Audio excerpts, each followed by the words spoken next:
Hello hi ಎಲ್ಲರಿಗೂ ನಮಸ್ತೆ. ಎಲ್ಲರೂ ಹೇಗಿದ್ದೀರಾ? ನಾನು ತುಂಬ ಚೆನ್ನಾಗಿದ್ದೀನಿ. Welcome to my channel Gruhalakshmi.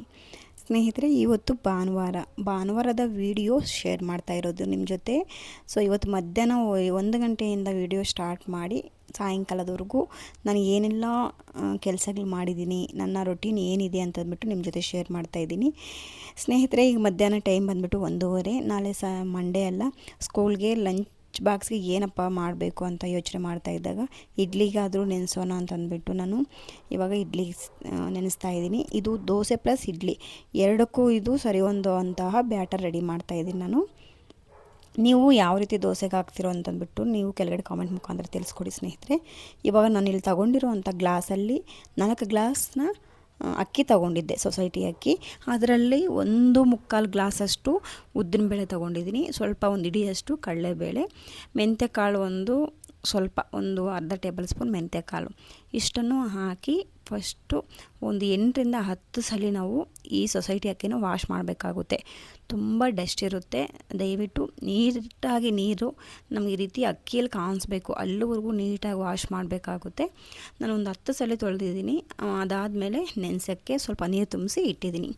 ಈಗ ಒಂದು ಸ್ವಲ್ಪ ಕಾಫಿನೋ ಮಾಡ್ಕೊಂಡು ಕುಡಿದ್ಬಿಟ್ಟು ಅಕ್ಕಿ ಸ್ವಲ್ಪ ಕ್ಲೀನ್ ಮಾಡ್ಕೊಳ್ಳೋಣ ಅಂತಂದ್ಬಿಟ್ಟು ಸ್ವಲ್ಪ ಹಾಲಿತ್ತು, ಅದನ್ನು ಕಾಯಿಸ್ತಾ ಇದ್ದೀನಿ. ನಾನು ಟೀಗಿಂತ ಜಾಸ್ತಿ ಕಾಫಿನೇ ಕುಡಿತೀನಿ ಸ್ನೇಹಿತರೆ. ಕಾಫಿ ಕುಡಿದ್ರೆ ಸ್ವಲ್ಪ ರೀಫ್ರೆಶ್ ಆಗುತ್ತೆ ಮೈಂಡ್ ಅನ್ನೋ ಉದ್ದೇಶಕ್ಕೆ. ಸೊ ಈ ಕಾಫಿ ಮಾಡ್ತಾಯಿದ್ದೀನಿ. ನಾನಿಲ್ಲಿ ಬಂದುಬಿಟ್ಟು ಜಾಸ್ತಿ ಬ್ರೂ ಕಾಫಿ ಪುಡಿ ಯೂಸ್ ಮಾಡ್ತೀನಿ. ನನಗೆ ಫಸ್ಟಿಂದ ಅಡಿಕ್ಟ್ ಆಗೋಗಿದ್ದೀನಿ ಬ್ರೂ ಕಾಫಿಗೆ. ಆದ್ದರಿಂದ ಇದು ಸ್ನೇಹಿತರೆ, ನನ್ನ ಈಗ 3:30 ಆಯಿತು. ಕೆಲಸಗಳು ಜಾಸ್ತಿ ಇದೆ. ಬೆಳಗ್ಗೆ ಬಂದುಬಿಟ್ಟು ಇವತ್ತು ಅನ್ನ ಸಾರು ಮಾಡಿದ್ದೆ. ನಾನ್ ವೆಜ್ ಏನಿಲ್ಲ ಇವತ್ತು. ಆದ್ದರಿಂದ ಮಶ್ರೂಮು ಇಲ್ಲ ಎಗ್ ಏನಾದರೂ ತರಿಸ್ಬಿಟ್ಟು ಪಲಾವ್ ಥರ ಏನಾದರೂ ಬಿರಿಯಾನಿ ಥರ ಮಾಡ್ಕೊಡೋಣ ಮಕ್ಕಳಿಗೆ ಅಂತ ಪ್ಲಾನ್ ಮಾಡ್ತಾಯಿದ್ದೀನಿ. ಸೊ ನೋಡೋಣ, ಆಚೆ ಹೋಗೋದಿದೆ. ಆಚೆ ಹೋಗಿ ಬಂದು ಒಂದು ವಾರಕ್ಕೆ ಏನೆಲ್ಲ ತರಕಾರಿ ಬೇಕೋ ಅದನ್ನೆಲ್ಲ ಲೀಸ್ಟ್ ಬರ್ಕೋಬೇಕು. ಅದನ್ನ ಬರ್ಕೊಂಡಾದ್ಮೇಲೆ ಸಾಯಂಕಾಲ ಹೋಗ್ಬಿಟ್ಟು ಮಾರ್ಕೆಟ್ಗೆ ಎಲ್ಲ ತೊಗೊಂಬರಬೇಕು. ಕಾಫಿನ ಎಷ್ಟು ಚೆನ್ನಾಗಿ ನಾವು ತಿರುಗಿಸ್ತೀವೋ ಅಷ್ಟು ಟೇಸ್ಟ್ ಬರುತ್ತೆ, ಬಟ್ ಬೇಗ ತಣ್ಣಗಾಗೋಗುತ್ತೆ. ಆದ್ದರಿಂದ ಕಾಫಿ ಕುಡಿದಾದ್ಮೇಲೆ ನನಗೆ ಸ್ವಲ್ಪ ಅಕ್ಕಿ ಕ್ಲೀನ್ ಮಾಡ್ಕೊಳ್ಳೋದಿತ್ತು, ಸೊಸೈಟಿ ಅಕ್ಕಿನೇ. ಮುದ್ದೆಗೆಲ್ಲ ನಾನು ಇದನ್ನೇ ಯೂಸ್ ಮಾಡ್ತೀನಿ. ಆದ್ದರಿಂದ ಅದನ್ನು ಸ್ವಲ್ಪ ಕ್ಲೀನ್ ಮಾಡ್ಕೊಂಡಿದ್ದ ಆದಮೇಲೆ ಬೆಳಗ್ಗೆ ಸೊಪ್ಪು ಬಂದಿತ್ತು ಮನೆ ಹತ್ರ. ಸೊಪ್ಪು ಮತ್ತು ಕೊತ್ತಂಬರಿ ಸೊಪ್ಪು, ಕರಿಬೇವು ಸೊಪ್ಪು ನಾನು ಇವ್ರ ಹತ್ರ ತೊಗೊಂಡೆ. ಅದನ್ನು ಸಹ ಕ್ಲೀನ್ ಮಾಡಿ ಡಬ್ಬಗಳು ತುಂಬಿಸ್ಕೊಂಡ್ಬಿಟ್ಟೆ. ಈಗ ಟೈಮ್ ಬಂದುಬಿಟ್ಟು 6 ಗಂಟೆ ಆಗಿದೆ. ನಾನು ಇದು ದೋಸೆ ಇಟ್ಟು ರುಬ್ಬೋ ಅಷ್ಟೊತ್ತಿಗೆ 9 ಗಂಟೆ ಆಗುತ್ತೆ ಅಂತ ನಾನು ಬೆಳಗ್ಗೆ ಇದಕ್ಕೆ ಸ್ವಲ್ಪ ಅವಲಕ್ಕಿ ಹಾಕೋಣ ಅಂದ್ಕೊಂಡೆ. ಅವಲಕ್ಕಿ ಮನೆಗೆ ಇರಲಿಲ್ಲ, ಆದ್ದರಿಂದ ಸ್ವಲ್ಪ ಕಡಲೆಪುರಿ ಹಾಕಿದ್ರೆ ಸೆಟ್ ಆಗುತ್ತೆ ಅಂತಂದ್ಬಿಟ್ಟು, ನಾನು ರುಬ್ಬೋ ಟೈಮ್ಗೆ ಚೆನ್ನಾಗಿ ನೆನ್ಕೊಳ್ಳುತ್ತೆ ಅಂತಂದ್ಬಿಟ್ಟು ಅದಕ್ಕೆ ಸ್ವಲ್ಪ ಒಂದು 2 ಇಡಿಯಷ್ಟು ಸಬ್ಬಕ್ಕಿ ಹಾಕ್ತಾಯಿದ್ದೀನಿ. ಇದು ಏನಕ್ಕಂತಂದರೆ ಇಡ್ಲಿ ಮಾಡಿದ್ರೂ ಅಷ್ಟೇ, ದೋಸೆ ಮಾಡಿದ್ರೂ ಅಷ್ಟೇ ತುಂಬ ಸಾಫ್ಟಾಗಿ ಬರುತ್ತೆ ಅಂತಂದ್ಬಿಟ್ಟು ಸಬ್ಬಕ್ಕಿ ಹಾಕೋ ಉದ್ದೇಶ. ನೆಕ್ಸ್ಟ್ ಅದಾದಮೇಲೆ ನಾನಿಲ್ಲಿ ಮಶ್ರೂಮ್ ಬಿರಿಯಾನಿ ಮಾಡೋಣ ಅಂತ ಮಶ್ರೂಮ್ ತರಿಸಿದ್ದೆ ಸ್ನೇಹಿತರೆ. ಅದನ್ನೆಲ್ಲ ನೀಟಾಗಿ ವಾಶ್ ಮಾಡಿ ಇಟ್ಕೊಂಡಿದ್ದೀನಿ. ಈರುಳ್ಳಿ ಟೊಮೊಟೊನ ಹಚ್ಚಿಟ್ಕೊಂಡಿದ್ದೀನಿ. ಇವಾಗ ಈ ರೀತಿ ಮಶ್ರೂಮ್ಗಳಾಗಲಿ ಪಲಾವ್ ಆಗಲಿ ಏನಕ್ಕಾದರೂ ಮಸಾಲೆ ಸಾಂಬಾರು ಇಲ್ಲ ಚಿಕನ್ ಮಟನ್ ಸಾಂಬಾರು ಮಾಡಿದಾಗ ನಾವು ಶುಂಠಿ ಬೆಳ್ಳುಳ್ಳಿ ಬಿಡಿಸ್ಕೊಂಡು ರೆಡಿ ಮಾಡಬೇಕಂತಂದರೆ ಲೇಟ್ ಆಗುತ್ತೆ ಅಂತಂದ್ಬಿಟ್ಟು ನಾನು ಈ ರೀತಿ ಶುಂಠಿ ಬೆಳ್ಳುಳ್ಳಿ ಪೇಸ್ಟ್ನ ರೆಡಿ ಮಾಡಿಟ್ಕೊಂಡ್ಬಿಡ್ತೀನಿ. ನಾನು ಈ ರೀತಿ ಮಾಡ್ತಾಯಿದ್ದೀನಿ ನೋಡಿ, ಅಂದರೆ ನಾನು ತೋರಿಸೋ ಅಂತಹ ಮೆಥಡಲ್ಲಿ ನೀವು ಮಾಡಿ ನೋಡಿ. ಶುಂಠಿ ಬೆಳ್ಳುಳ್ಳಿ ಪೇಸ್ಟು ನಿಮಗೆ ಆಲ್ಮೋಸ್ಟ್ 1 ತಿಂಗಳಾಗಲಿ ನಿಮ್ಗೆ ಹಿಡಿದಿರ ನೀವು ಆಲ್ಮೋಸ್ಟು ಸ್ಟೋರೇಜ್ ಮಾಡ್ಕೋಬೋದು. ಏನಂತಂದರೆ ಒಂದು 2 ಇಡಿ ನೀವು ಬೆಳ್ಳುಳ್ಳಿ ತೊಗೊಂಡಿದ್ದೀರಾ ಅಂತಂದರೆ ನಾನು ಒಂದು ಮೆಜರ್ಮೆಂಟಲ್ಲಿ ತೋರಿಸ್ತಾ ಇದ್ದೀನಿ. 1 ಇಡಿಯಷ್ಟು ನೀವು ಶುಂಠಿ ತೊಗೋಬೇಕು. ಅದಾದಮೇಲೆ ಕಳ್ಳುಪ್ಪು ಸ್ವಲ್ಪ 1-2 ಚಿಟಿಕೆಯಷ್ಟು ಕಳ್ಳುಪ್ಪನ್ನು ಹಾಕಿ ಮತ್ತು ಸ್ವಲ್ಪ ಅರಿಶಿನ, ಎಣ್ಣೆ ಸ್ವಲ್ಪ ಸೇರಿಸ್ಬಿಟ್ಟು ಸ್ವಲ್ಪ ನೀರನ್ನು ಹಾಕಿ ಈ ರೀತಿ ರುಬ್ಕೊಂಡ್ರೆ ನೀವು 1 ತಿಂಗಳು ಇದನ್ನು ಸ್ಟೋರ್ ಮಾಡಿಕೊಂಡ್ರೂ ಕೆಡೋದಿಲ್ಲ. ತುಂಬ ಚೆನ್ನಾಗಿರುತ್ತೆ, ರುಚಿನೂ ತುಂಬ ಚೆನ್ನಾಗಿರುತ್ತೆ. ಇದು ಆದಮೇಲೆ ನೀವು ಒಂದು ಕಂಟೈನರ್ ಬಾಕ್ಸಲ್ಲಿ ಫ್ರಿಜ್ಜಲ್ಲಿ ಸ್ಟೋರ್ ಮಾಡ್ಕೋಬೋದು. ನನಗಿದು 1 ವೀಕ್ಗೆ ಆಗುತ್ತೆ. ನೆಕ್ಸ್ಟ್ ಸಂಡೇ ಏನಾದರೂ ನಾನ್ ವೆಜ್ ತಂದರು, ಇಲ್ಲ ಸೆಂಟ್ರಲ್ಲಿ ಏನಾದರೂ ನಾನ್ ವೆಜ್ ತಂದರು, ನಾನೇನಾದರೂ ಮಸಾಲೆ ಐಟಮ್ ಮಸಾಲೆ ಸಾಂಬಾರು ಏನಾದರೂ ಮಾಡಿದೆ, ಇಲ್ಲ ಪಲ್ಯಗಳೇನಾದರೂ ಮಾಡ್ತೀನಿ ಅಂತಂದರೆ ಅದಕ್ಕೂ ಸ್ವಲ್ಪ ಹಾಕ್ತೀನಿ, ಚೆನ್ನಾಗಿರುತ್ತೆ. ಅದಕ್ಕೆಲ್ಲ ಪ್ಲಾನ್ ಮಾಡಿಕೊಂಡು 1 ವಾರಕ್ಕಾಗುವಷ್ಟು ಶುಂಠಿ ಬೆಳ್ಳುಳ್ಳಿ ಪೇಸ್ಟ್ ರೆಡಿ ಮಾಡ್ಕೊಂಡಿದ್ದೀನಿ. ಇಲ್ಲಿ 1 ಪ್ಯಾಕೆಟ್ ಅಂದರೆ 400 ಗ್ರಾಮ್ ಬಂದಿತ್ತು ಮಶ್ರೂಮು. ಅದನ್ನು ಇವಾಗ ಈ ರೀತಿ ಕಟ್ ಮಾಡಿ ಇಟ್ಕೊಂಡಿದ್ದೀನಿ ನೋಡಿ. ತರಕಾರಿ ಎಲ್ಲ 1 ವಾರಕ್ಕಾಗುವಷ್ಟು ತರಕಾರಿ ಪ್ಲಾನ್ ಮಾಡಿಕೊಂಡು ತೊಗೊಂಬಂದಿದ್ದೀನಿ ಸ್ನೇಹಿತರೆ. ಈಗ ಅದನ್ನು ತೊಳೆದು ಫ್ರಿಜ್ಜಲ್ಲಿ ಇಡಬೇಕಾಗುತ್ತೆ. ತರಕಾರಿ ತೊಗೊಂಡಿದ್ದಾದಮೇಲೆ ಬರಬೇಕಂದ್ರೆ ಅಲ್ಲಿ ಒಂದು ಬಂಡಿ ಮೇಲೆ ಈ ರೀತಿ ಸ್ಪೂನ್ ಸ್ಟ್ಯಾಂಡು ಎಲ್ಲ ಬೇಕಾಗಿತ್ತು ಅಂತ ನಾನು ಯೋಚನೆ ಮಾಡ್ತಾಯಿದ್ದೆ. ಈ ರೀತಿ ಸ್ಪೂನ್ ಹಾಕ್ಕೊಳ್ಳೋದಕ್ಕೆಲ್ಲ ಒಂದು ಬುಟ್ಟಿ ಕಾಣಿಸ್ತು. ಅದಕ್ಕೆ ಹೋಗಿ ಒಂದು ತೊಗೋಬೇಕಂತಂದ್ಬಿಟ್ಟು ಅಲ್ಲಿ 4 ತಗೊಂಡೆ. ಹೆಂಗಸ್ರಷ್ಟೇ ಅನಿಸುತ್ತೆ ಎಲ್ಲೋದ್ರು. ಸೊ ಅದಾದಮೇಲೆ ಮಶ್ರೂಮ್ ಪಲಾವ್ನ ರೆಡಿ ಮಾಡ್ತಾಯಿದ್ದೀನಿ. ನಾವು ಮಶ್ರೂಮ್ ಬಿರಿಯಾನಿ ಆಗಿರ್ಬೋದು, ಪಲಾವ್ ಆಗಿರ್ಬೋದು, ಯಾವುದೇ ಒಂದು ಬಿರಿಯಾನಿ ರೆಸಿಪಿಗಳು ಮಾಡಿದ್ರೂ ತುಪ್ಪ ಅನ್ನೋದು ಮೋಸ್ಟ್ ಇಂಪಾರ್ಟೆಂಟ್. ತುಪ್ಪ ಅನ್ನೋದು ಬಿದ್ದರೆ ಆ ಪಲಾವ್ಗಾಗಲಿ ಬಿರಿಯಾನಿಗಾಗಲಿ ರುಚಿ ಅನ್ನೋದು ಚೆನ್ನಾಗಿ ಬರುತ್ತೆ. ಸ್ನೇಹಿತರೆ, ನಾನಿಲ್ಲಿ 1.5 ಟೇಬಲ್ ಸ್ಪೂನ್ ಅಷ್ಟು ತುಪ್ಪನ ಹಾಕಿದ್ದೀನಿ. 4 ರಿಂದ 5 ಟೇಬಲ್ ಸ್ಪೂನ್ ಅಷ್ಟು ಎಣ್ಣೆನ ಹಾಕಿದ್ದೀನಿ. ಅದಾದಮೇಲೆ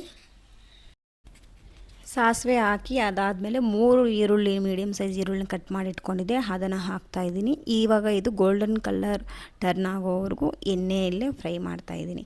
ಎಲ್ಲ ಆದಮೇಲೆ ಗೋಲ್ಡನ್ ಕಲರ್ ಸ್ವಲ್ಪ ಟರ್ನ್ ಆಗ್ತಿದೆ ಆನಿಯನ್ ಅನ್ನೋ ಟೈಮಲ್ಲಿ ಓಲ್ ಸ್ಪೈಸಸ್, ಚಕ್ಕೆ, ಲವಂಗ, ಮರಾಠಿ ಮೊಗ್ಗು, ಬಿರಿಯಾನಿ ಎಲೆ, ಕಸೂರಿ ಮೇಥಿ ಇಷ್ಟನ್ನು ನಾನಿವಾಗ ಈರುಳ್ಳಿ ಜೊತೆನೇ ಹಾಕಿ ಫ್ರೈ ಮಾಡ್ತಾಯಿದ್ದೀನಿ. ಇಲ್ಲೊಂದು ವಿಡಿಯೋ ಸ್ಕಿಪ್ ಆಗಿದೆ, ಕ್ಷಮಿಸಿ. ಟೊಮೊಟೊ ಮತ್ತು ಹಸಿಮೆಣಸಿನ್ಕಾಯಿನ ಹಾಕಿದ್ದು ಸ್ಕಿಪ್ ಆಗಿದೆ. ಅದನ್ನು ಸಹ ಸೇಮ್ ಆನಿಯನ್ ಜೊತೆನೇ ಇವಾಗ ಸ್ವಲ್ಪ ಅದು ಆನಿಯನ್ ಫ್ರೈ ಆದಮೇಲೆ ಟೊಮೊಟೊ ಮತ್ತು ಹಸಿಮೆಣಸಿನ್ಕಾಯಿನ ಸಹ ಹಾಕಿ ಈ ರೀತಿ ಫ್ರೈ ಮಾಡ್ತಾಯಿದ್ದೀನಿ. ಟೊಮೊಟೊ ಒಂದು 3/4 ಭಾಗ ಬೆಂದಿದ್ದ ಆದಮೇಲೆ ಮಶ್ರೂಮ್ ಏನು ಕಟ್ ಮಾಡಿ ಇಟ್ಕೊಂಡಿದ್ವಿ ಅದನ್ನು ಹಾಕ್ತಾಯಿದ್ದೀನಿ. ಮಶ್ರೂಮ್ನಲ್ಲಿ ನೀರಿನಾಂಶ ಬಿಟ್ಕೊಳ್ಳುತ್ತೆ ಸ್ನೇಹಿತರೆ. ಸೊ ನೀವು ಮತ್ತೆ ಲೇಟ್ ಮಾಡ್ದಿರ ಮಸಾಲೆಗಳು ಇವಾಗಲೇ ಆ್ಯಡ್ ಮಾಡ್ಕೊಂಬಿಡಬೇಕು. ಉಪ್ಪು ಮತ್ತು ಖಾರ ಸ್ವಲ್ಪ ಗರಂ ಮಸಾಲ, ಬಿರಿಯಾನಿ ಪೌಡರ್ ಸ್ವಲ್ಪ, ಅದಾದಮೇಲೆ ಧನಿಯಾ ಪೌಡರು. ನೀವೇನನ್ನ ಮೊಸರು ಹಾಕ್ಕೊತೀವಿ ಅನ್ನೋರು ಮೊಸರನ್ನ ಸಹ ಹಾಕ್ಕೋಬೋದು. ಅದಾದಮೇಲೆ ಅರಿಶಿನ ಇಷ್ಟನ್ನು ಹಾಕಿ ಚೆನ್ನಾಗಿ ಮಿಕ್ಸ್ ಮಾಡಬೇಕು. ಈ ಮಶ್ರೂಮ್ಗೆ ಅನ್ನೋದು ಈ ಮಸಾಲೆಗಳೆಲ್ಲ ಈ ಟೈಮಲ್ಲಿ ಹಿಡಿಯುತ್ತೆ. ಅದನ್ನು ತಡ ಮಾಡ್ದಿರ ಮಶ್ರೂಮ್ ನೀರು ಬಿಟ್ಕೊಳ್ಳೋ ಮುಂಚೆನೇ ನೀವು ಈ ಮಸಾಲೆನೆಲ್ಲ ಹಾಕಿ ಈ ರೀತಿ ಮಿಕ್ಸ್ ಮಾಡ್ಕೊಳ್ಳಿ. ಈ ರೀತಿ ಮಿಕ್ಸ್ ಮಾಡಿದ ಆದಮೇಲೆ ನಾನು ಆಲ್ರೆಡಿ ಅಕ್ಕಿನ ವಾಶ್ ಮಾಡಿ ಇಟ್ಕೊಂಡಿದ್ದೀನಿ ಸ್ನೇಹಿತರೆ. ನೀವು ಯಾವ ಒಂದು ಅಕ್ಕಿ ಬೇಕಂದ್ರೂ ಯೂಸ್ ಮಾಡ್ಬೋದು. ಬಾಸುಮತಿ ರೈಸ್ ಬೇಕಂದರೆ ಯೂಸ್ ಮಾಡ್ಬೋದು. ನೀವು ಸೊಸೈಟಿ ಅಕ್ಕಿ ಬಿಟ್ಟು ಮಾಮೂಲಿ ಮಸೂರಿ ಅಕ್ಕಿ ಬರುತ್ತಲ್ಲ ಅದು ಸಹ ಚೆನ್ನಾಗಿರುತ್ತೆ. ನಾನಿಲ್ಲಿ ನಾರ್ಮಲ್ ರೈಸ್ ಯೂಸ್ ಮಾಡ್ತಾಯಿದ್ದೀನಿ. ಅದಾದಮೇಲೆ ನಾನಿಲ್ಲಿ 2 ಕಪ್ಪಷ್ಟು ಅಕ್ಕಿ ತಗೊಂಡಿದ್ದೆ. ಅದಕ್ಕೆ 4 ಕಪ್ಪು ನೀರನ್ನು ಹಾಕ್ತಾಯಿದ್ದೀನಿ. ಇವಾಗ ಒಂದು ಕಡೆ ಬಿರಿಯಾನಿ ಕುದೀತಾ ಇರುತ್ತೆ ಅಂತಂದ್ಬಿಟ್ಟು ಮತ್ತು ಇನ್ನೊಂದು ಕಡೆ ಅಕ್ಕಿನ ಮಿಕ್ಸಿಗೆ ಹಾಕ್ತಾಯಿದ್ದೀನಿ. ಒಂದು ಏನಂತಂದರೆ ಮಲ್ಟಿಪಲ್ ಆಗಿ ಕೆಲಸಗಳು ಮಾಡೋದ್ರಲ್ಲಿ ಹೆಂಗಸರೇ ಫಸ್ಟ್ ಅಂತ ಹೇಳ್ಬೋದು. ಒಂದು ಕಡೆ ನೋಡಿ ನನಗೆ ಈ ಕಡೆ ನಾನು ಬಿರಿಯಾನಿ ಸಹ ರೆಡಿ ಮಾಡಿಕೊಂಡು ಅಡುಗೆ ಮನೆಯಲ್ಲಿ ಒಂದು ಕಡೆ ಪಾತ್ರೆನೂ ವಾಶ್ ಮಾಡಿಕೊಂಡು ಇನ್ನೊಂದು ಕಡೆ ನಾನು ಇಲ್ಲಿ ಮಿಕ್ಸಿಗೆ ಅಕ್ಕಿ ಹಿಟ್ಟನ್ನು ಸಹ ಹಾಕ್ತಾಯಿದ್ದೀನಿ. ಇಷ್ಟು ಮಲ್ಟಿಪಲ್ ಆಗಿ ಕೆಲಸಗಳು ಮಾಡಿದ್ರೆ ಬೇಗನೆ ಕೆಲಸಗಳು ಆಗೋಗುತ್ತೆ. ಯಾವ ಒಂದು ಟೆನ್ಷನ್ ತಗೋದ್ರೆ ಸ್ನೇಹಿತರೆ, ಪ್ಲಾನ್ ಮುಖಾಂತರ ನಾವು ಕೆಲಸಗಳು ಮಾಡಿದ್ದೆ ಆದರೆ ಆಲ್ಮೋಸ್ಟ್ ನಮ್ಮ ಕೆಲಸಗಳು ತುಂಬ ಸುಲಭವಾಗಿ ನಾವು ಮನೆಯಲ್ಲಿ ಕೆಲಸಗಳು ಮಾಡ್ಕೋಬೋದು. ದೋಸೆ ಬ್ಯಾಟರ್ ಈಗ ರುಬ್ಬಿದ್ದು ಆಯಿತು ನೋಡಿ. ಈಗ ನನ್ನ ಪಲಾವ್ ಸಹ ಫಿನಿಶ್ ಆಗಿ ಬಂದಿದೆ. ಎಷ್ಟು ಚೆನ್ನಾಗಿ ಬಂದಿದೆ ಅಂತಂದ್ಬಿಟ್ಟು ನೋಡಿ ಸ್ನೇಹಿತರೆ, ತುಂಬ ರುಚಿಯಾಗಿ ಸಹ ಇದೆ. ಯಾವುದೇ ಇದಕ್ಕೆ ಕಾಂಬಿನೇಷನ್ ಇಲ್ದಿರೇ ಬ್ಯಾಟಿಂಗ್ ಮಾಡ್ಬೋದು, ಅಷ್ಟು ಚೆನ್ನಾಗಿದೆ. ಯಾಕಂತಂದರೆ ನಾನು ತಿಂದು ನಿಮಗೆ ಮತ್ತೆ ಇವತ್ತು ಸಂಡೇ ಆಗಿರೋದ್ರಿಂದ ಬಿರಿಯಾನಿ ಮಾಡಿದ್ದು, ನಾನು ನೆಕ್ಸ್ಟ್ ಡೇ ನಿಮಗೆ ಇದು ವಾಯ್ಸ್ ಓವರ್ ಕೊಡ್ತಿರೋದ್ರಿಂದ ಟೇಸ್ಟ್ ನಿಮಗೆ ಹೇಳ್ತಾ ಇದ್ದೀನಿ. ತುಂಬ ಚೆನ್ನಾಗಿತ್ತು. ನಮ್ಮ ಮಕ್ಕಳು ಈ ರೀತಿ ಬಿರಿಯಾನಿ ರೆಸಿಪಿಗಳು ಮಾಡಿದಾಗ ಮೊಸರು ಬಜ್ಜಿ ಬೇಕು ಅಂತ ಕೇಳಲ್ಲ. ಯಾಕಂತಂದರೆ ಬಿರಿಯಾನಿ ಟೇಸ್ಟ್ನ ಮೊಸರು ಬಜ್ಜಿ ಅನ್ನೋದು ಡಾಮಿನೇಟ್ ಮಾಡುತ್ತೆ ಅಂತಂದ್ಬಿಟ್ಟು ಅವ್ರಿಗೆ ಡೈರೆಕ್ಟಾಗಿ ಹಂಗೆ ಬಿಸಿ ಬಿರಿಯಾನಿ ತಿನ್ನೋದು ಇಷ್ಟ. ತುಪ್ಪ ಏನಾದರೂ ಬೇಕಂದರೆ ತುಪ್ಪನ ಸಹ ಆ್ಯಡ್ ಮಾಡ್ಕೋಬೋದು, ಇನ್ನೂ ಚೆನ್ನಾಗಿರುತ್ತೆ ಸ್ನೇಹಿತರೆ.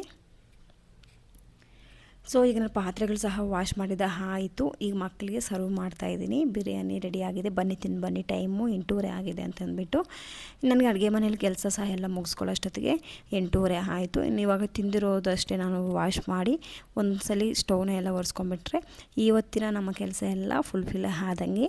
ಸಂಡೇ ಈ ರೀತಿ ನಡೀತು ಸ್ನೇಹಿತರೆ, ಖುಷಿಯಾಗಿ ಮಧ್ಯಾಹ್ನದಿಂದ ನನಗೆ ಏನೆಲ್ಲ ಕೆಲಸಗಳು ಮಾಡಿದ್ದೀನಿ ಅಂತಂದ್ಬಿಟ್ಟು ನಿಮ್ಮ ಜೊತೆ ಶೇರ್ ಮಾಡಿದ್ದೀನಿ. ನಿಮ್ಮೆಲ್ಲರಿಗೂ ವಿಡಿಯೋ ಇಷ್ಟ ಆಗಿದ್ದರೆ ಲೈಕ್ ಮಾಡಿ, ಶೇರ್ ಮಾಡಿ, ಚಾನಲ್ಗೆ ಸಬ್ಸ್ಕ್ರೈಬ್ ಮಾಡ್ಕೊಂಡು ನೋಡಿ ಸ್ನೇಹಿತರೆ. ನನಗೆ ಗೊತ್ತಿರೋಂತಹ ಕಂಟೆಂಟ್ ನಿಮ್ಮ ಜೊತೆ ಶೇರ್ ಮಾಡ್ತಾಯಿದ್ದೀನಿ. ನಿಮ್ಗೆ ಇಷ್ಟ ಆಗಿದ್ದರೆ ವಿಡಿಯೋಗೊಂದು ಲೈಕ್ ಕೊಡಿ, ಕೊನೆವರೆಗೂ ವಿಡಿಯೋ ನೋಡಿ. ಇಷ್ಟ ಆದರೆ ಸಬ್ಸ್ಕ್ರೈಬ್ ಮಾಡ್ಕೊಳ್ಳಿ. ಸಿಗೋಣ ಸ್ನೇಹಿತರೆ ಮುಂದಿನ ಇನ್ನೊಂದು ಸಂಚಿಕೆಯಲ್ಲಿ. ಬಾಯ್, ಟೇಕ್ ಕೇರ್.